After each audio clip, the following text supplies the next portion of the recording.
ಭಾರತದ ಸುಪ್ರಸಿದ್ಧ ಗಾಯಕಿ ಜಾನಕಿ ಅಮ್ಮ ಅವರ ಅಂತಿಮ ದರ್ಶನವನ್ನು ಪಡ್ಕೊಂಡು ಬಂದೆ. ಅವರ ಮೊಮ್ಮಗಳು, ಅವರ ಗಂಡ ಇಬ್ಬರು ಅಲ್ಲೇ, ಮೊಮ್ಮಗಳ ಗಂಡ ಅವರಿಬ್ಬರೂ ಕೂಡ ಅಲ್ಲೇ ಇದ್ದರು. ನಾನು ಅವ್ರನ್ನ ಕೇಳಿದೆ, ಅವ್ರು ಇಲ್ಲೇ ಭೋಗಾದಿ ಹತ್ರ ಏನೋ ನವೀನ್ ಫಾರ್ಮ್ಸ್ ಅಂತ ಇದೆ, ಅಲ್ಲೇ ಕ್ರಿಮೇಷನ್ ಮಾಡ್ತೀವಿ ಅಂತ ಹೇಳಿದರು. ಇಲ್ಲಿ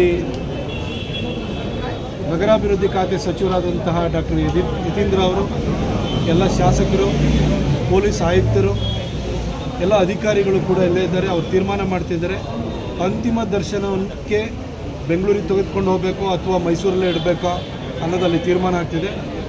ಬಹುಶಃ ಯತೀಂದ್ರ ಅವರು ಅದಕ್ಕೆ ಮಾಹಿತಿಯನ್ನು ಕೊಡಲಿಕ್ಕೆ ಸೂಕ್ತ ವ್ಯಕ್ತಿ ಅಂತ ನಾನು ಭಾವಿಸ್ತೀನಿ. ಬಟ್ ಮೈಸೂರಲ್ಲೇ ಕ್ರಿಮೇಷನ್ ಮಾಡ್ತೀವಿ ಅಂತ ಹೇಳಿ, ಅವ್ರ ಅಂತ್ಯ ಸಂಸ್ಕಾರ ಇಲ್ಲೇ ಮಾಡ್ತೀವಿ ಅಂತ ಅವ್ರ ಮೊಮ್ಮಗಳು ಹೇಳಿದರು.